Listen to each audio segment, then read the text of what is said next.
Yeah, it's that is like the.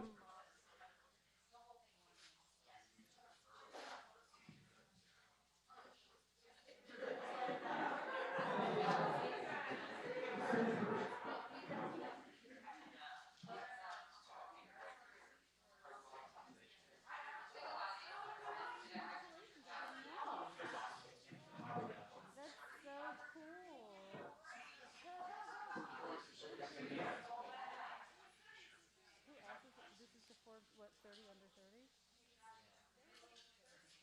That's 30. That was a. I saw Shaq. He posted it. That's why I saw it, but I didn't see.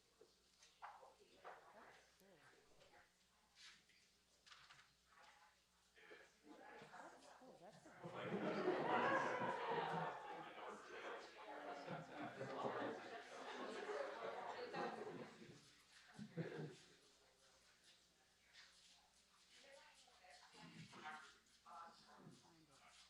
Forbes 30 under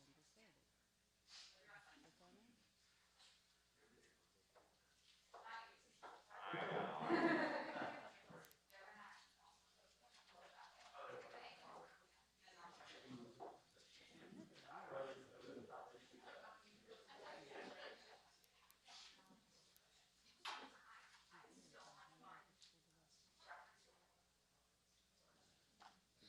Look at you. You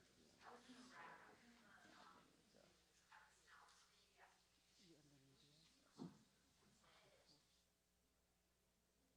That's cool.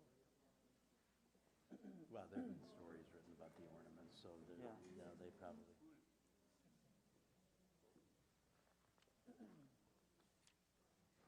I love the old photos. I love that. That's There's a great. picture of my dad with Eisenhower. So cool. Really? My grandfather worked in the White House. And what did he do? He was part of their.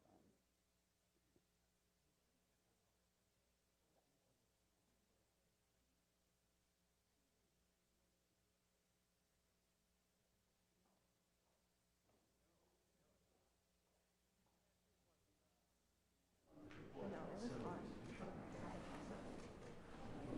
I would love to cover us in top. Because then you just like ride. Yes.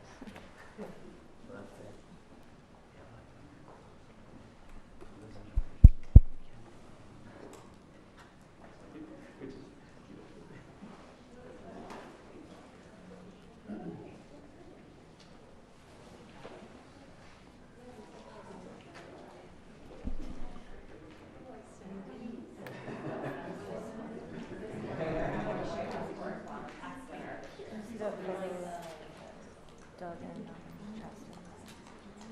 Doug and Justin and Bagels, the new twins. Doug and Justin. All for love. It was very cute. It's on Instagram. I did not see that. I was like, I was like, two little babies. Oh yeah. The double wide. Is it two? Is it a girl and brother or two brothers? That's true. No, you're absolutely still advanced in Capello. Like,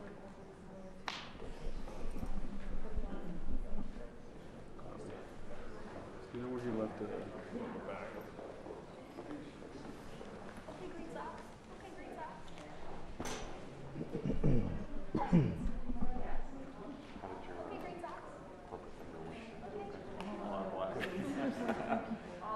I didn't know what I had to do.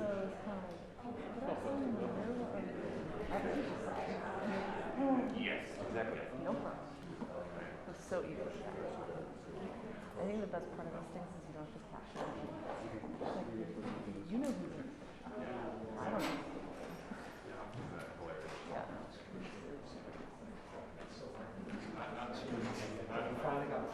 Yeah, I saw him. In the middle. I know, I hadn't seen him in a while. He seemed well. He seemed a good spirit. Yeah, exactly. Take a picture of Oliver Shampoo. Sean, over here.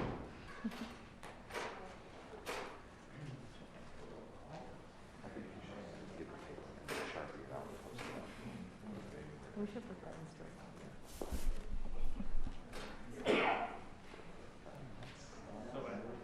No one buys a paper anymore anyways. If Oliver was like a New York City. Yes.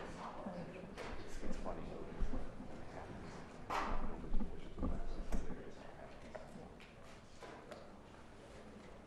I feel bad if Oliver was an intern. But Yeah, could you imagine if you were he's a big man.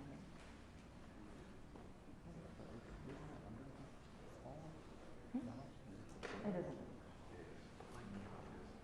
it's not meditative, so like, it's not like it's, but it's like that means something, it's usually the designer or like somebody else. Because in the captions, no matter what you do, the author or the copyright doesn't change. The body of the caption changes. We'll have to find out from the inside who the big one Oh, is. he'll invest, he'll work. Oh, yeah.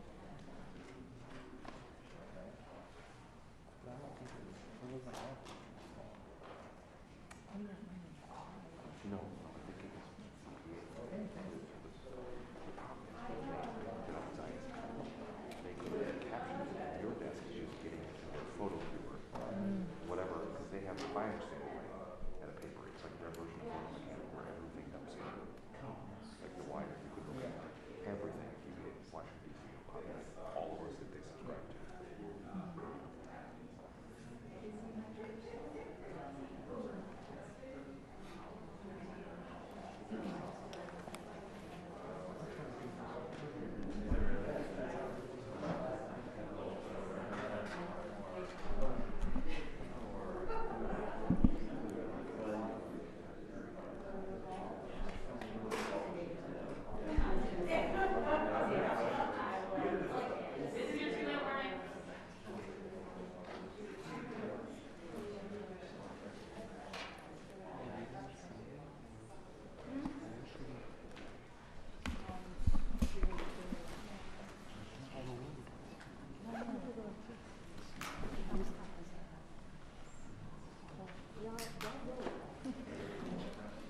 I made a photo of it.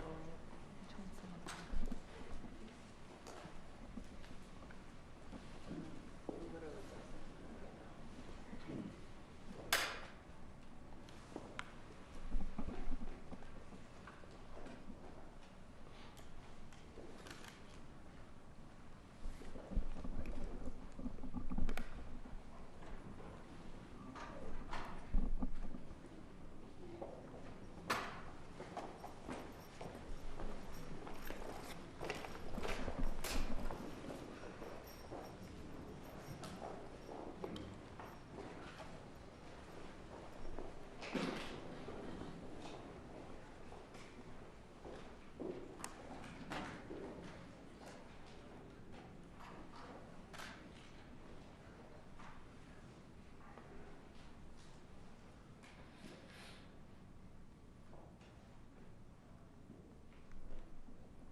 Morning.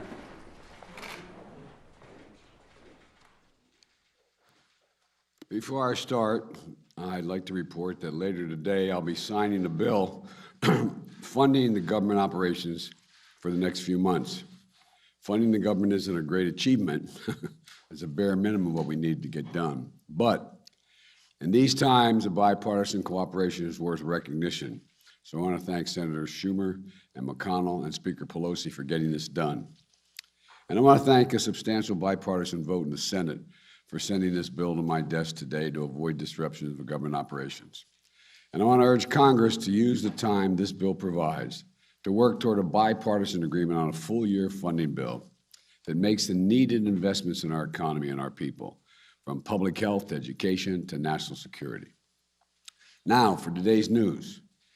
Every year, December brings the joys of the holiday season and gives us an opportunity to reflect on the year gone by and look ahead and begin to imagine the new year to come. This year, we can reflect on an extraordinary bit of progress. Our economy is markedly stronger than it was a year ago, and today, the incredible news that our unemployment rate has fallen to 4.2%. At this point in the year, we're looking at the sharpest one-year decline in unemployment ever. Simply put, America is back to work, and our jobs recovery is going very strong. Today's historic drop in unemployment rate includes dramatic improvements for workers who have often seen higher wages and higher levels of unemployment. They are receiving higher wages. And the rate of Black and Hispanic unemployment is also dropping sharply. But that's not just jobs that are up. Wages are up, especially for hardworking Americans, often ignored in the past, and past recoveries. Workers in transportation and warehouses have seen their wages go up approximately 10% this year. Workers in hotels and restaurants have seen their wages go up 13% this year. And thanks to the American Rescue Plan, we've delivered significant tax cuts to families raising children. Tax cuts and raising wages for middle-class families mean that Americans, on average, have more in their pockets today than they did each month since we've been in office than they did last year after accounting for inflation. Let me repeat that. Even after accounting for rising prices, the typical American family has more money in their pockets than they did last year. In fact, we're the only leading economy in the world where household income and the economy as a whole are stronger than they were before the pandemic. Applications for new small businesses are up 30% compared to before the pandemic. Thanks to the American Rescue Plan, we're cutting child poverty in America by more than 40%, and millions of children who spent last Christmas in poverty will not bear that burden this holiday season. Today's news means that unemployment rate has now fallen by more than 2 percentage points since I took office. That's the fastest decline in a single year on record, and it's about 3 times faster than any other president in their first year in office. The number of people claiming unemployment has fallen from 18 million when I took office to 2 million this week, another record drop. We've also learned today that in November, 235,000 jobs were created in the private sector. And when they went back and recalibrated, they found the last 2 months, they found that job growth over the prior 2 months, September and October, actually created 82,000 more jobs than had previously been reported, which means that we've averaged nearly 400,000 new jobs a month over the last 3 months, a solid pace. All told, in the first 10 full months of my administration, the economy has created 6 million jobs, a record for a new president. This is a significant improvement from when I took office in January, a sign that we're on the right track. Because of the extraordinary strides we've made, we can look forward to a brighter, happier new year ahead, in my view. But I also know that despite this progress, families are anxious. They're anxious about COVID. They're anxious about the cost of living, the economy more broadly. They're still uncertain. I want you to know I hear you. It's not enough to know that we're making progress. You need to see it and feel it in your own lives, around the kitchen table, in your checkbooks. And that's why every day my team and I are working to deliver consistent, determined, focused action to overcome the challenges we still face. Now, chief among those challenges is COVID-19. Yesterday, I laid out key actions we're going to take this winter to fight this virus, to protect one another, to protect our economy and our economic recovery. They include, number one, expanding our nationwide booster campaign with more outreach, more appointments, and more hours. I was thrilled to see that yesterday we had more vaccine shots administered than any day in the past 6 months. Number two, we're launching hundreds of new family vaccination clinics to make it easier for children, parents, the whole family to get vaccinated in one place and new policies to keep children in school instead of quarantining them at home when someone in the class comes down with COVID, if they do. Thirdly, making free at-home tests more available than ever before by having them covered by our private health insurance plans. The availability of community health centers and other sites for the uninsured will be the alternative as well. So if you have insurance, it will cover these tests. And if you don't have insurance, we have facilities you can attend and get these tests. Increasing our surge response is the fourth thing, our surge response teams. They're made up of doctors and nurses and medical staff who go into communities with rising cases and provide the needed staff for overrun hospitals, for their emergency rooms, their intensive care units, to get help to them as they need it. And we're about tripling the number of those surge teams. Fifth, we're accelerating our efforts to vaccinate the rest of the world and strengthening international travel rules for people coming into the United States. This is a plan all Americans can rally behind, in my view.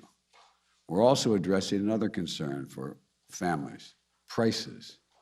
Just about every country is grappling with high prices right now as they fight the pandemic. And as the world economy continues to come back to life, the more price pressures are going to ease as things begin to move.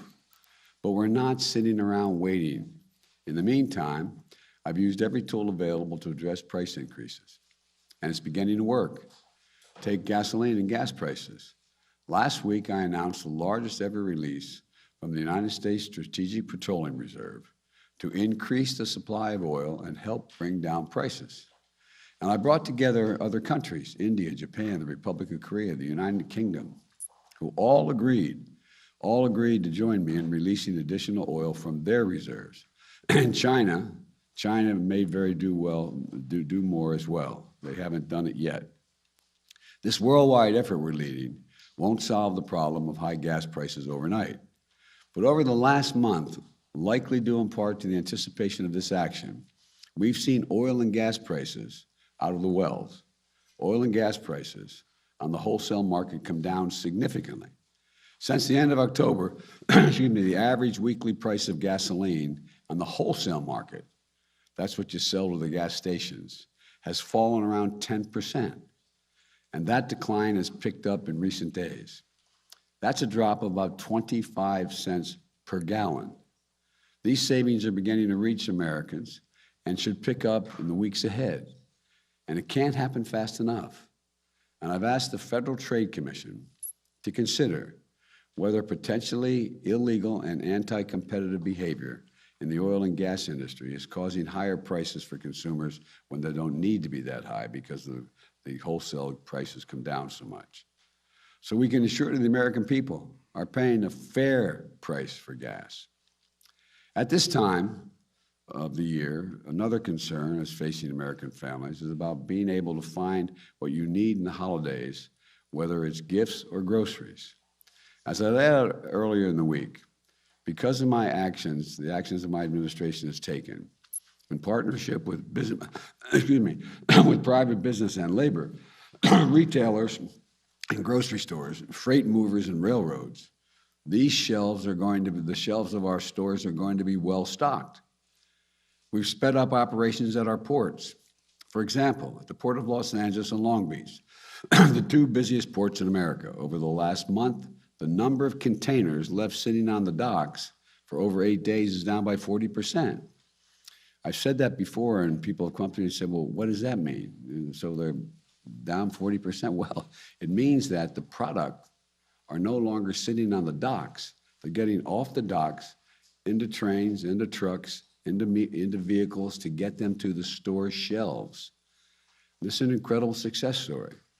On Monday, I convened a group of CEOs from some of the largest retailers and grocery stores, as well as leading companies that works with small businesses across the country. And they reported that their investments are up, shelves are well stocked, and they're ready to meet consumer demand for the holidays. Now, I said that yesterday, and then I saw a couple of your stations put on, you found some empty shelves. They're old empty shelves, but it doesn't matter. But Go back and take a look at some of those shelves again, okay? But the point is that the vast majority of the shelves are filled, and the CEOs of not only the suppliers, but the CEOs of UPS and FedEx, which are on track to deliver more packages than ever, are saying the same thing. So we're heading into holiday season in strong shape. Again, this is about a concerted, focused action. We averted this potential crisis by figuring out what needed to be fixed, and then we brought together the people who had the capacity to fix it, or at least alleviate it. Now it's time to build on the success we had this year on jobs, wages, creation of more small business, and fixing challenges in the economy. We need to cut costs further for families. That's what my Build Back Better plan does. It's still being considered in Congress. It will lower the out-of-pocket cost for child care, elder care, housing, college, health care, and prescription drugs. In fact, a new independent analysis released this week showed that my plan would mean $7,400 in tax cuts and savings for the typical family of four with 2 children. 17 Nobel Prize winners in economics have written a letter to me affirming that this bill would reduce long-term inflationary pressures in the economy. And 2 of the leading rating agencies, not liberal think tanks, 2 of the leading rating agencies on Wall Street confirmed this month that my plan will not add to inflationary pressures. What I've always proposed, and I'm proposing now, is have a way of lower some of the most difficult costs. And what are they? The difficult costs families pay every month by asking corporations and the wealthiest Americans, including, for example, the 55 corporations that paid 0 in federal income tax last year, despite generating $40 billion in profits, and I'm happy they're profitable, to begin to pay their fair share. For example, just requiring corporations to pay a minimum 15% in taxes raises enough revenue to pay for lowering the cost of child care for 90% of families and provides universal preschool for all 3 and 4-year-olds in America. Now, what's better for those corporations? Is it better for them having child care so parents can come back to work today and they have a better educated workforce in the future? Or keep not paying any tax? Once again, no one making less than $400,000 a year will pay a penny more in federal taxes. My Build Back Better plan is fiscally responsible. It's the first major piece of legislation in more than a decade that's not only fully paid for, but will generate more than $100 billion in deficit reduction this decade. It fully covers the cost of its investments by making the largest corporations, the richest Americans, pay a little more in taxes. I think that's a trade-off that's worth making. And by the way, those very businesses are going to do better having a better educated and more available workforce. Having those who've done very well pay their fair share is just the right thing to do in order to provide a little breathing room for millions of American families. Throughout our history, we've emerged from crisis by investing in ourselves. And so we're going to keep at this. We're going to keep making progress for our families and for our nation. I promise you that's what's going to happen. God bless you all, and may God protect our troops and keep everyone safe. Mr. President. First of all, Mr. President, your voice sounds a little different. Are you okay? I'm okay. I have a test every day to see a COVID test. They check me for all the strands. What I have is a 1.5-year-old grandson who had a cold, who likes to kiss his pop. And he'd been kissing anyway, but it's just a cold. And then, so on COVID policy, it seems like the administration is starting to soften some of the language. There's this new op-ed where you talk about COVID and we are going to beat it back. Are you no longer going to shut it down? No, we got to beat it back before we shut it down. Look, this is going to take time worldwide. In order to beat COVID, we have to shut it down worldwide. In the United States of America, we're doing everything that needs to be done to take care of the American people within our borders. But look what's happened. We're starting to make some real progress, and you find out there's another strain. And the idea that you can build a wall around America to keep any COVID from around the world out is not there. And besides, that's one of the reasons why I know we get criticized, I get criticized for not doing more for the world. But we've done more for the world in providing vaccines available and help than any nation, every other nation in the world combined. In addition to that, we've also, with regard to India and other countries, and we're working around the clock. Remember, I suggested we suspend the patents. Let everybody be able to have access to this so they can make the vaccine in their own countries. And thirdly, in Southern Africa, for example, South Africa has all the vaccines they need. They don't want any more vaccines now. One of the things I'm considering is how can we help them deal with the issue of as I said to you before, when the biggest challenge we had in the beginning of this administration, in my view, was not getting the vaccines produced, although that was not easy. And I've got to give, President Trump early on went out and got them to do the research to try to get the right vaccines. But logistically, getting the vaccine from a container that gets delivered to you, to a hospital, to a state, and getting it in someone's arms, that's a very, very difficult thing.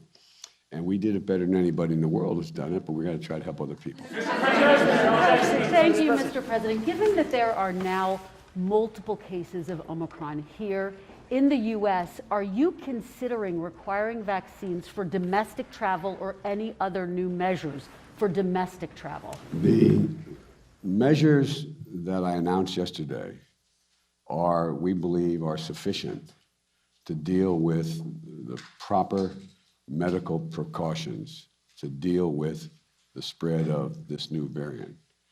We are doing, as you know, at NIH, as well as among the manufacturers, a lot of research to see the extent of how quickly it spreads, how deadly it is, et cetera, But we do require for travel, we're going to continue to require the people to have masks on, and in public places, and so, and in federal buildings. So, but I don't at this point, because I think I know a fair amount about this issue, but I'm not a scientist. So I continue to rely on the scientists and asking them whether or not we have to move beyond what we did yesterday. Right now, they're saying no. Quick follow-up on the science, Mr. President. What is happening in Ukraine and what on the border between Ukraine and Russia, and what are you going to do about it? I have been in constant contact with our allies in Europe, with the Ukrainians. My Secretary of State and National Security Advisor have been engaged extensively. And what I am doing is putting together what I believe will be the most comprehensive and meaningful set of initiatives to make it very, very difficult for Mr. Putin to go ahead and do what people are worried he may do. But that's in play right now. Vaccine mandates. Our vaccine mandates holding people back from jobs. Are you going to talk to Putin soon, Mr. President? Did you talk to Putin this morning, Mr. President? No.